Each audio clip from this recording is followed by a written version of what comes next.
Bonjour, je m'appelle ingénieur Jackson Bomba. Je suis le point focal de la COGES Maïndombe. Nous avons tenu dans les assises de l'ISES en ce jour un atelier s'articulant sur l'évaluation environnementale et sociale stratégique. Et cette évaluation est une étude que nous devons faire qui collecte les avis, les préoccupations, parties prenantes, parce que le gouvernement central de notre pays s'est engagé à l'élaboration d'une politique forestière nationale qui va maintenant nous aider dans le futur à revoir le code forestier. Mais pour revoir le code forestier, en amont, il faut d'abord faire des consultations.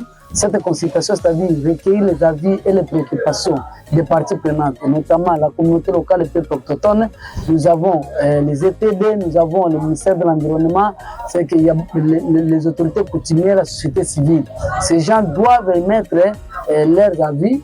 Ces gens doivent donner leurs préoccupations. En fait, que lorsque on va passer vraiment à l'élaboration, à la finalisation de cette politique et l'élaboration et la révision du code forestier, cela puisse servir à une amélioration que toutes les parties prenantes vont se retrouver vraiment dans une condition aisée. C'est que sans que cela ne cause de préjudice ni à la communauté, ni à l'État congolais, ni aussi à la société civile.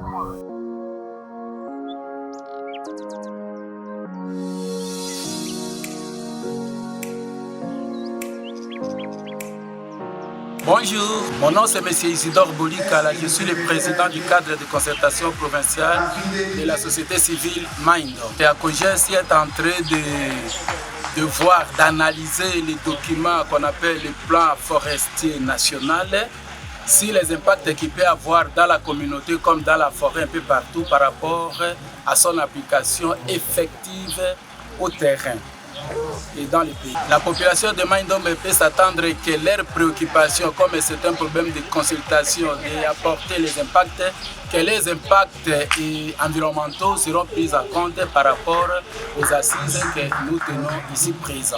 Merci. C'est M. Jérôme Sosombo, chef de division provinciale des mines et géologie au Maïndombe. Les mines, l'agriculture, le développement rural et d'autres sont des ministères qui sont liés aux forêts. Et c'est dans ce contexte-là que je me retrouve. L'arrivée tardive de la politique forestière nous inquiétait.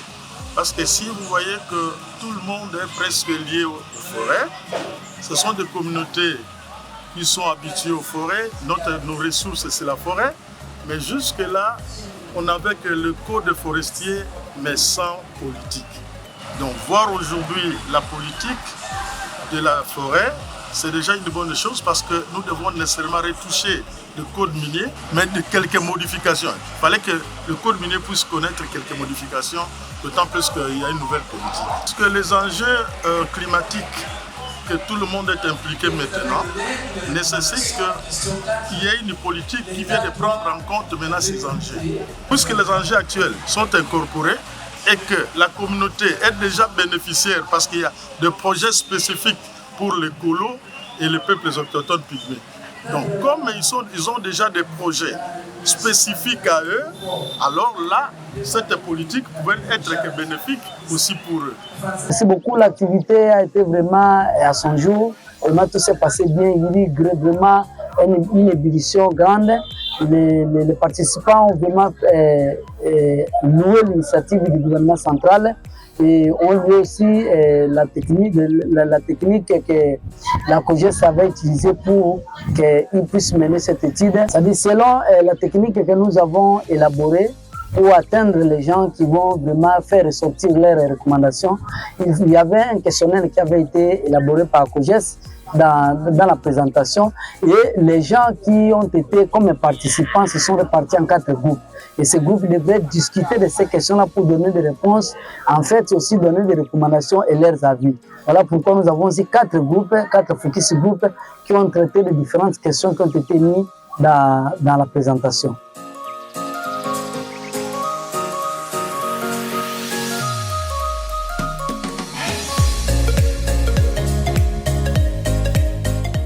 Je remercie tout le monde, je remercie les participants et tous ceux qui ont fait un plus pour que cet atelier puisse avoir vraiment lieu aujourd'hui. Mais je recommande en sorte que le gouvernement central, lorsqu'il va procéder à la révision du code forestier et aussi de la politique forestière nationale, qu'il puisse tenir vraiment compte de ce que Mai Ndombe a fait ressortir comme voix dans ses avis et ses recommandations.